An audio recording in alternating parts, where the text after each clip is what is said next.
This is Hovey Smith, and I'm at the annual Blade Show in Atlanta, Georgia.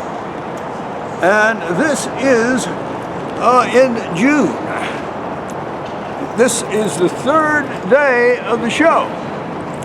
And we have seen some interesting things, and we're going to tell you about them. Now, what really has impressed me at the show is combining different types of steels to make a Damascus blade.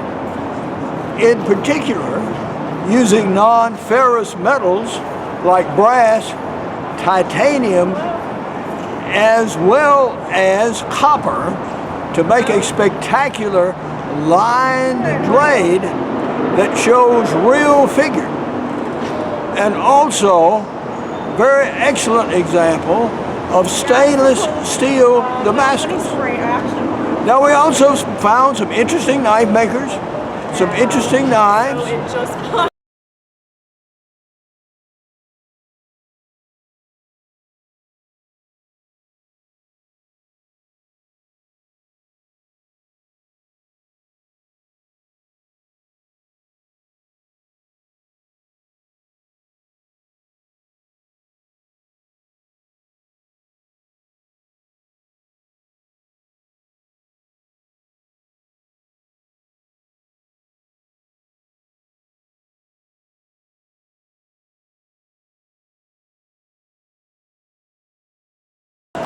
New for me this year is my new book, Using AI to Make Your Own Job Anytime, Anywhere, at Any Age. Out just hot off the press as of yesterday.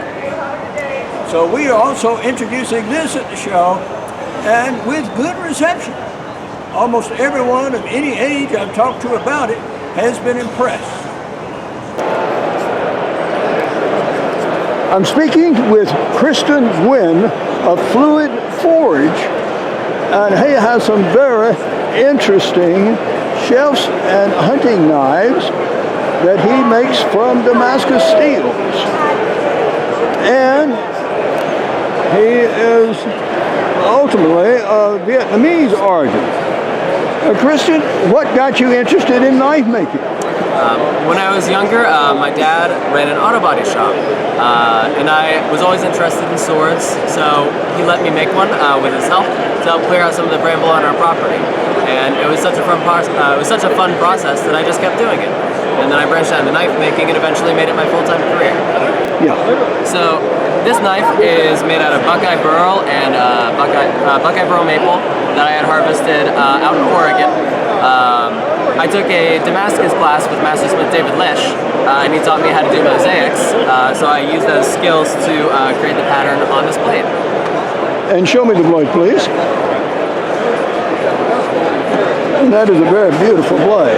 It's an explosion pattern Damascus. Okay. It took around 5 days to get the billet put together. I can believe that. Now you have another interesting one with a different pattern. So this one is a feather Damascus, same style as chef knife, and it was actually made off of the offcut pieces of that Damascus. So making explosion pattern requires making crushed W's, and every time you stack the billet, you need to get rid of the waste on the ends so that there's no delaminations. I took that and forged them down into a stacked crushed W billet and split it down the middle, creating the feather pattern that you see here. Very well. Now, two of your sheaths are wooden. Yes. Tell me about those. Why don't you put it in a regular leather sheath? So the wooden sheaths are called saya, and they are very commonly found in Japanese knives. They have a different way of being able to protect the blades, and they're a little bit more durable for the kitchen, and less likely to absorb things like moisture from the counter or any like bacteria and things like that. Very well. And where can people find out about you? I'm on Facebook, Instagram, YouTube, and TikTok under Fluid Forge Blacksmithing for all of them. I also have a website, fluidforgeblacksmithing.com. Very well. Thank you very much. Now, I see one more here that looks like it is engraved. Did you also do the engraving? This one here. This one has a scale finish on it. So it's forged from one piece of Damascus and has my hot stamp logo here and a forged scale finish. Very attractive little blade. I like to call them my little foragers. I take them out into the woods all the time, skin rabbits, hunt mushrooms, those types of things. Okay. Oh, you can also find me on History Channel's Fortune Fire, Season 5, Episode 27. Excellent. Well, thanks very much. And we will have some people look for you, I think.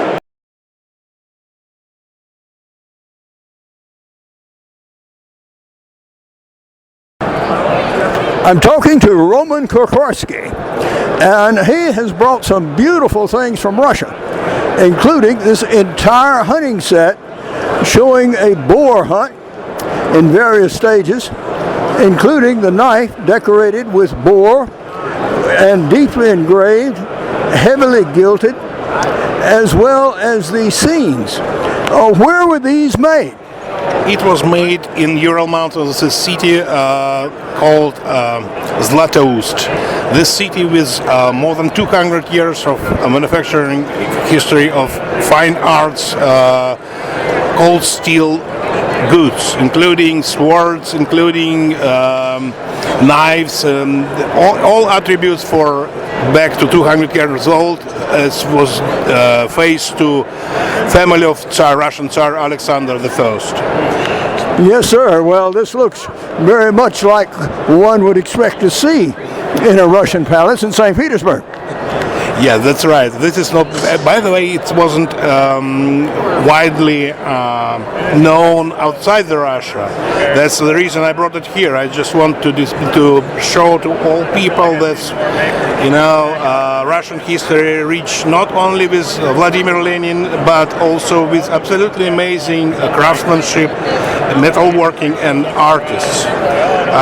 In this example, it's a boar hand hunting scene set which contains flask decorated with and painting over the enamel boar and 3 shots and knife and sheath. So when I create some sort of idea of this set, I assuming that's not always hunting. It's a safe and successful ceremony. And I ask the artist, can you show how it might be turned difficult for hunters and their animals? Well, indeed, in boar hunting, when you go after boar hunting with dogs, well, typically in this country at least, when we hunt big hogs, we put armor on our dogs. Because they actually wear leather armor to save them from being ripped. Because you love your dogs. Unfortunately, Russian hunting dogs wasn't a real, I would say, precious for the owners. They just use them. So, yeah, as you can see on the flask, the Russian boar sometimes it may weigh up to 700 pounds. So basically, it's like 400 kilos. And in the scene, the boar hit with his teeth the dog, and dog flying over the snow. So this is unsuccessful scene. Yes, sir. Well, yeah, these Russian boars can get huge. I think the biggest one taken in this country, they were imported into the U.S. in the Smoky Mountains. And I believe the biggest one I've heard of lately was about 600 pounds. And a 600-pound boar fears nothing on earth. Yes, absolutely nothing. Absolutely nothing. It's like Russian bears. It's not grizzly bears from United States. It's 500 pounds at least. Adult Russian bear. So yes, Russia is country of giant animals. Well, thank you very much for showing us and for bringing this very interesting material that brings back, visions of Tsarist Russia. The pleasure was mine. Thank you so much. Thank you for your time. Okay.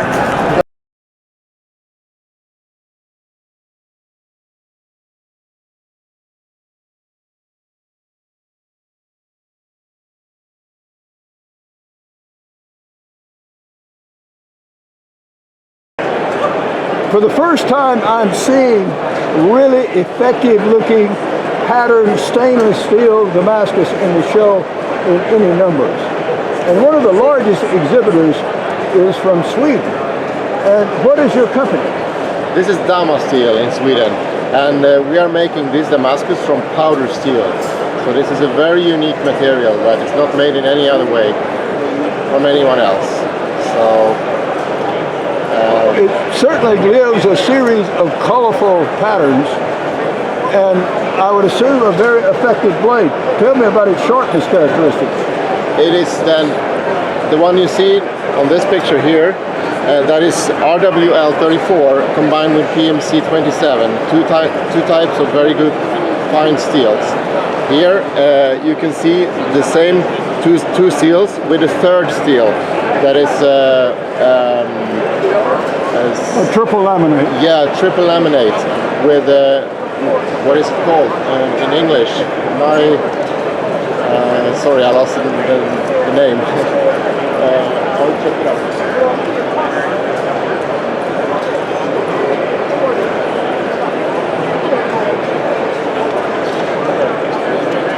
Sorry, I'm losing my English. Of course, the core is a nitrogen alloy steel, so that one is have a even harder steel than the RWL 34. So that is the one you see to the right. Mm-hmm. And what are your prices on your knives? Yeah, these knives we don't sell, but we do sell the steel, the bars. Very well. This knife here is made by Brian Ty in Canada for us, exclusively to display our different patents here at the show. All right. And I see you have some behind me here. Yeah, that's true. There's pictures of Swedish forest. And this is a picture of several patterns of that Damascus interposed with Swedish forest scenes.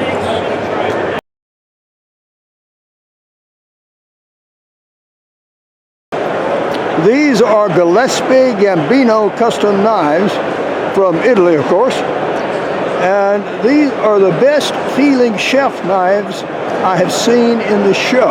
Oh, thank you so much. I like very much the shape of the handle, the feel, the weight of the blade, the balance of the blade, and it also comes in a magnificent fitted sheath. Thank you. Now you also have some very interesting looking custom small hunters with mammoth ivory and also with mammoth teeth, I believe. And these are both beautiful, functional, well-balanced knives. Thank you. And they're here at the show. Is this your first exhibit at the show, or have you been here? It's the second year. Second We year. are here. Excellent. Well, these are really beautiful, well-made knives, and yeah, certainly somebody needs to own one of them. Okay, thank you Or very several. much. Well, thank you very much for coming and bringing it.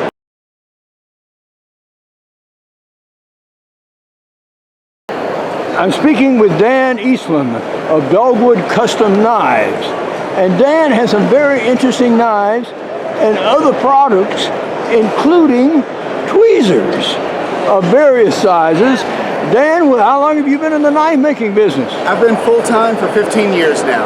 All right. I got started in the outdoors community, but I'm passionate about cooking, so I started doing kitchen knives. Okay. I worked with a lot of chefs since we were making kitchen knives, and all the chefs I talked to, they always had tweezers in their apron. And I thought it was for making final adjustments on the plate. And I said something to a chef one time, and he looked at me like I was an idiot. And he walked over to the fryer, and he said, "That French fry that's about to burn?" He reaches in, pulls it out, walked over to the flat top, that piece of bacon that was about to burn, he went and got it, and just walked around the kitchen, sauteing vegetables. There's always a hot spot in the pan. He'd move the vegetable around before it burned, pull a new one in. I was amazed at how useful they were, so I got a couple of pair, and within a week, it was the most useful thing I had in the kitchen.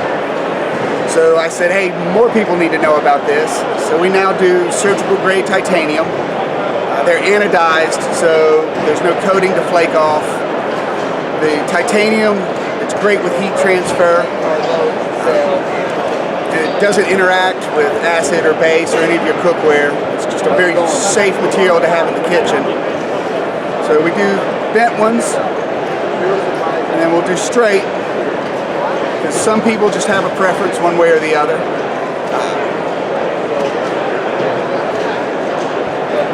And then for drilling, we have these larger ones. Yes, sir. Well, they look like they're very effective tools. Now, of course, you do make other things besides tweezers. I do. Like knives, for example. One of the projects that I am most proud of being a part of, oddly enough, through making kitchen knives, I got to be friends with Ethan Becker, who everybody knows is Becker Knife and Tool. What a lot of people don't know is he's also the author of one of the authors of The Joy of Cooking. We got to be friends, and both of us had an appreciation for Horace Kephart, who is one of the godfathers of the modern bushcraft community. And he had designed a knife called the Kephart, and it was built by Colchester and Sons, and it has disappeared. There were photographs of the knife, there were line drawings of the knife, but there was not an intact version of the knife anywhere in the world. He said, make a copy, and he let me keep a copy. So at this time, it was one of three. One of the makers has passed now, so Eve and I are the only two makers in the world that have a full set of drawings from the original knife. Mm-hmm. So working from those drawings, I make this Kephart. The original knife was 5/32 of an inch thick, and it tapered front to back, and it was in 1095. Since I use S35VN, I can make a much thinner blade. So my blades are thinner, and I don't need to taper them. And since the blade's thinner, my grind angle doesn't come up as high, but it's the same angle as on the original. So this knife functions exactly as the original does. The handle is the same width and shape as the original. I like to say that this is the knife that Horace Kephart would have made if he was alive today. I liked the nod to the 1920s craftsmanship of a fiddleback handle, but with modern space-age materials. Okay, good.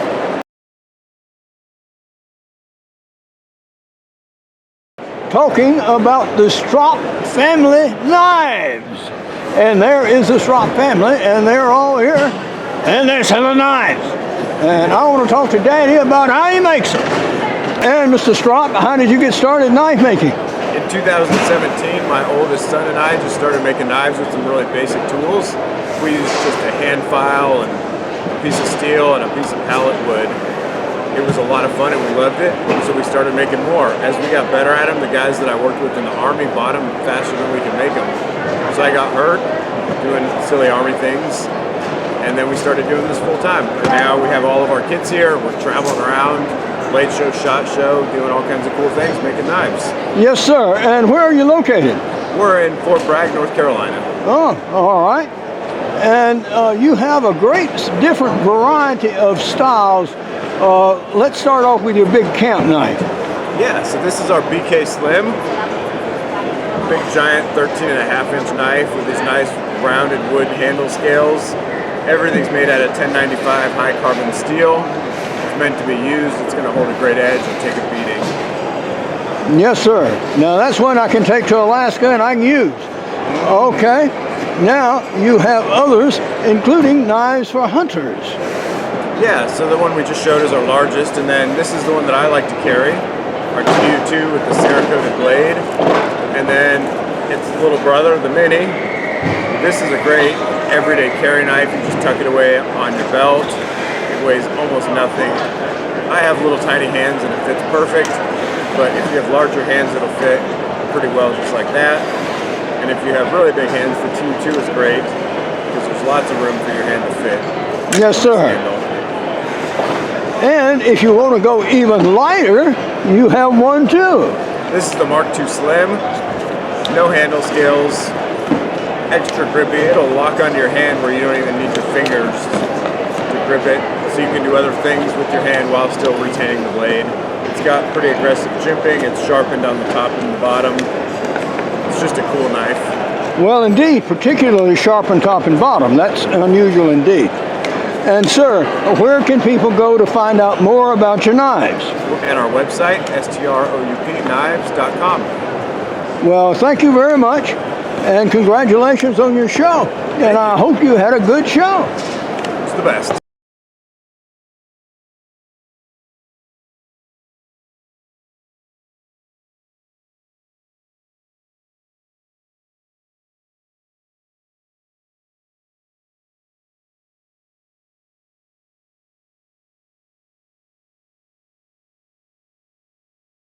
To support this channel, please purchase my book, Using AI to Make Your Own Job Anytime, Anywhere, at any age, and also recommend it to your member organizations and give me some reviews on Amazon.com and Barnes & Noble. This really helps during these early stages of a book launch. But now, this is Hovey Smith, reminding you to hunt what you eat and eat what you hunt. Be legal, be ethical, be safe. Goodbye, God bless, and see you next time.